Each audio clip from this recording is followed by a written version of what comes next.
គឺជាទស្សនភាពខាងក្រៅនិងខាងក្នុងកាមេរ៉ានៅខាងក្រៅល្ងិតប៉ុន្តែនៅខាងក្នុងកាមេរ៉ានៅតែភ្លឺប៉ុន្តែនៅពេលដែលមានមនុស្សឆ្លងកាត់វានឹងបើក file auto ចាប់ជា color ហើយនឹងបន្លឺសំឡេងស្រែតោះនៅចាំអីទៀតមានកំពុងស្វែងរកកាមេរ៉ាសុវត្ថិភាពពុំដឹងប្រើម៉ូដម៉ាកណាល្អពុំដឹងប្រើកម្មវិធីណាដែលងាយស្រួលប្រើហើយប្រើបានយូរអង្វែងហើយនឹងមានគុណភាពទៅលើរូបភាពសំឡេងវីដេអូច្បាស់តោះជំរាបសួរអតិថិជនជាទីគោរពថ្ងៃនេះខ្ញុំសូមណែនាំនៅកាមេរ៉ាមួយម៉ូដដែលមានលក្ខណៈពិសេសសំខាន់8យ៉ាងដែលលោកអ្នកគួរតែជ្រើសរើសយកមកប្រើប្រាស់តម្លើងនៅក្នុងគេហដ្ឋានរបស់លោកអ្នកទី1គឺមានកម្រិតរូបភាពច្បាស់ blur ទាំងយប់ទាំងថ្ងៃទី2មានល្បឿនដើរលឿនទី3មានសំឡេងឮច្បាស់ល្អទាំងការថតនិងការបន្លឺសំឡេងសារ៉ែនចេញមកខាងក្រៅនៅក្នុងកាមេរ៉ាទី4គឺមានភ្លើងហ្វាអូតូនៅពេលដែលមានសកម្មភាពឆ្លងកាត់និងអាចបន្លឺជាសំឡេងសារ៉ែនបានទៅតាមការកំណត់របស់បងប្អូនទី5គឺអាច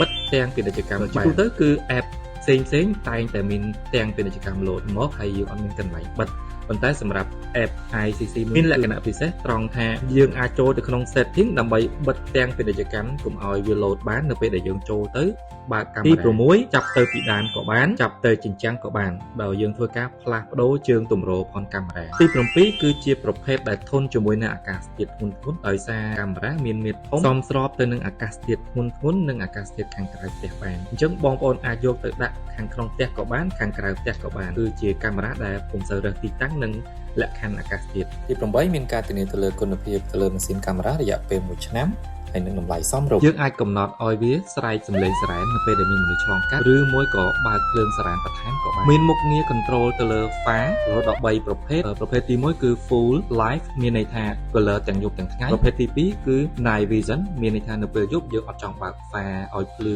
ឆ្វេងឆ្វាញញ៉ៃញ៉ៃយើងអាចបើក night vision ដើម្បីឲ្យវាប្រាប់អំពូលក្រហមអាំងហ្វ្រាដើម្បីទម្លុះភាពងងឹតពេលយប់និងម៉ូដទី3គឺម៉ូដកូនកាត់ដែលវាប្រើ sensor auto អញ្ចឹងវានឹង stand by បិទ far ប្រើអំពូលអាំងហ្វ្រានៅពេលយប់ទម្លុះភាពងងឹត stand by ប៉ុន្តែវានឹងភ្លឺ far លើសំឡេងផ្សេងនៅពេលដែលមានមនុស្សឆ្លងកាត់អាស្រ័យទៅលើ setting ដែលបងប្អូននេះគឺជាទស្សនភាពខាងក្រៅនិងខាងក្នុងកាមេរ៉ានៅខាងក្រៅល្ងិតប៉ុន្តែនៅខាងក្នុងកាមេរ៉ានៅតែភ្លឺប៉ុន្តែវា stand by ប្រើអំពូលអាំងហ្វ្រាដើម្បីទម្លុះភាពងងឹតអញ្ចឹងដំបូងវាចាប់ជាសខ្មៅតែនៅពេលដែលមានមនុស្សឆ្លងកាត់វានឹងបើក far auto ចាប់ជា color ហើយនឹងបន្លឺសំឡេងស្រែតោះនៅចាំអីទៀតមាននៅគ្រឿងនេះហើយបងប្អូនលេងបារម្ភលេងខ្វល់ខ្វាយទៅលើការយាមកាមនៅលើមុខផ្ទះបងប្អូននៅលើឃ្លាំងទំនិញនិងហាងទំនិញហាងអីវ៉ាន់ផ្សេងដែលបងប្អូនប្រកបមុខរបររកស៊ីគឺមួយក៏បងប្អូនទៅទីចិត្តទីឆ្ងាយបង្កើតភាពកក់ក្ដៅទំនុកចិត្តដល់បងប្អូននៅពេលដែលមានកាមេរ៉ាមួយគ្រឿងនេះអរគុណជម្រាបលា